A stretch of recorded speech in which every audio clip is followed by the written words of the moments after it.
Hi guys, Jamie Jo here. I hope you're all staying safe, healthy, and are finding some things to do while you're at home with your families. We're missing you guys. All right, so I want to read you guys a story. It's called Giraffes Can't Dance. I wonder if they can. We should read it and find out. That's a silly picture. Gerald was a tall giraffe whose neck was long and slim, but his knees were awfully crooked and his legs were rather thin. He was very good at standing still and munching shoots of trees. But when he tried to run around, he buckled at the knees. Oof! Ooh. Now, every year in Africa, they hold a jungle dance where every single animal turns up to skip and prance. Jungle dance.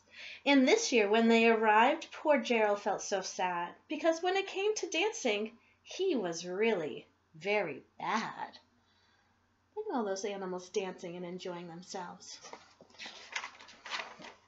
The warthogs started waltzing, and the rhinos rock and rolled. The lions danced a tango that was elegant and bold.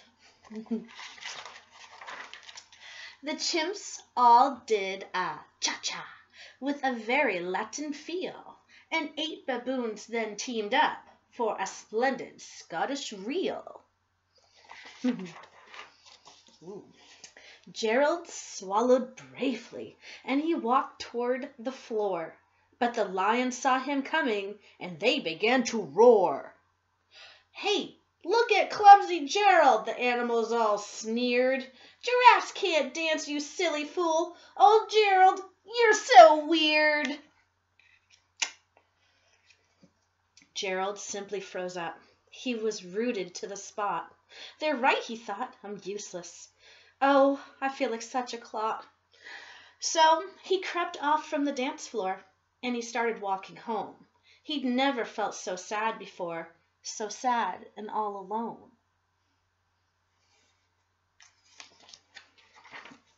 Then he found a little clearing, and he looked up at the sky. "The moon can be so beautiful," he whispered with a sigh. "Excuse me," coughed a cricket who'd seen Gerald earlier. "But sometimes when you're different, you just need a different song." Listen to the swaying grass and listen to the trees. To me, the sweetest music is those branches in the breeze.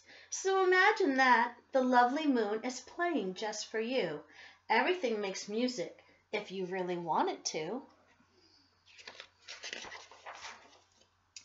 With that, the cricket smiled and picked up his violin. Then Gerald felt his body do the most amazing thing. His hoofs started shuffling, making circles on the ground, his neck gently swaying, and his tail swirling around.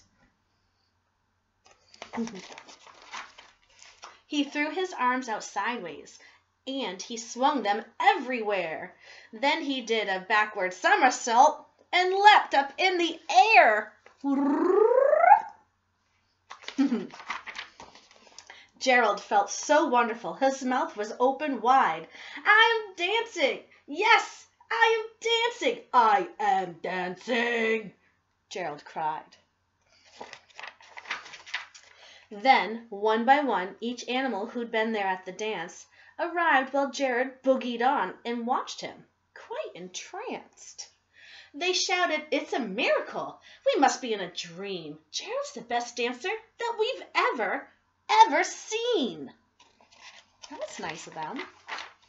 "How did you learn to dance like that? Please, Gerald, tell us how." But Gerald simply twirled around and finished with a bow. Then he raised his head and looked up at the moon and stars above. "We all can dance," he said, "when we find music that we love." I like to dance, and so does Gerald. I hope you guys enjoyed this story. Talk to you soon. Bye.